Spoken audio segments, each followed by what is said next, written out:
Good day, everyone. I'm Engineer Jonel M. Mauhay. So, pasensya na po kung nag-advance report na po ako through this video. Baka po by this time nasa biyahe na po ako pauwi ng Pinas.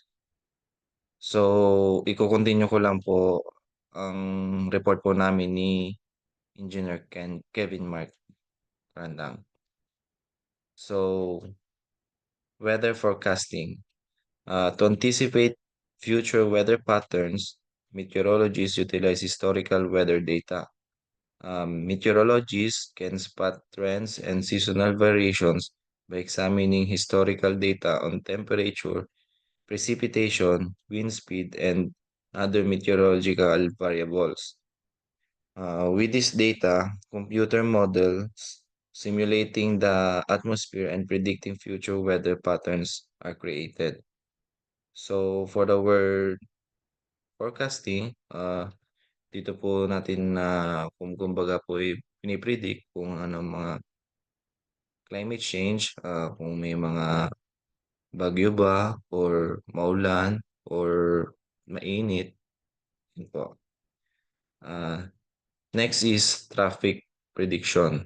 To predict future traffic patterns, transportation planners use historical traffic data.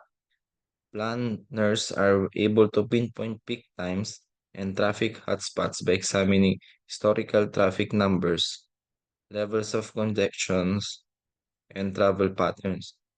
Routes for public transportation are planned, road networks are optimized, and traffic congestion is reduced with the use of this data. So, kung familiar po kayo sa Google Maps or Waze, gaya po noon, na-anticipate po nila kung saan po may mga traffic congestion, kung meron ba siyang mga aksidente or binibigyan din po ng shortcuts kung may mga traffic kasi nadi-distinguish na makapag-traffic kapag yung road ay color red. Yun. To summarize po, these are just some of the many fields in which statistical extrapolation based on historical data can be used. It is imperative to acknowledge the constraints of extrapolation and take into account variables that could impact forthcoming results. Next is fitting time method and measuring performance over time, optimizing efficiency and monitoring long-term success. Introduction to fitting time method. So, what is fitting time method? It is a methodological technique for estimating how long a given task or process will take to finish. So, ang kanya pong purpose is to increase production, cut waste, and maximize efficiency. So, meron po siyang mga key benefits. First is improving planning. Improving planning, better estimation of task completion time. Next is resource allocation. Ito naman po yung efficient use of resources. Next is workflow management. Ito po yung smoother and more predictable workflows. Next is implementing the fitting time method. So, meron po tayong steps para ma-implement itong fitting time method. First is analyze the task or process in detail. Next is break down the task into smaller components.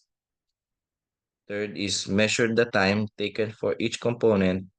And lastly, calculate the total time required. So, meron din po tayong mga tools and techniques. First is time studies. Next is motion analysis and process mapping. Next is measuring performance over time.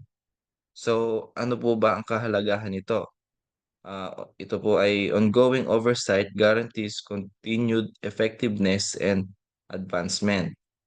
So, may mga important measures tayo. First is cycle time, the total amount of time a process takes from start to finish. Next is throughput, the volume of work finished in a given amount of time. And the last is utilization, the proportion of time devoted to tasks. So may mga techniques po tayo. First is benchmarking, comparing performance against standards or peers. Next is performance dashboards. Ito naman po yung visual representation of key metrics. And the last one is routine audits. Ito naman po yung regular checks on time spent on tasks. Next is addressing challenges. Meron po tayong tatlo. First is data accuracy. Ito po yung make sure po that the time measurements are exact. Next is resistance to change. Ito naman po yung engage stakeholders and communicate benefits. The last one is continuous improvement. Examine and improve procedures on a regular basis. Conclusion and next steps. So in summary, the fitting time method guarantees long-term success and increases efficiency through continuous performance measurement. So may mga steps din po tayo dito. First is put the fitting time method into practice.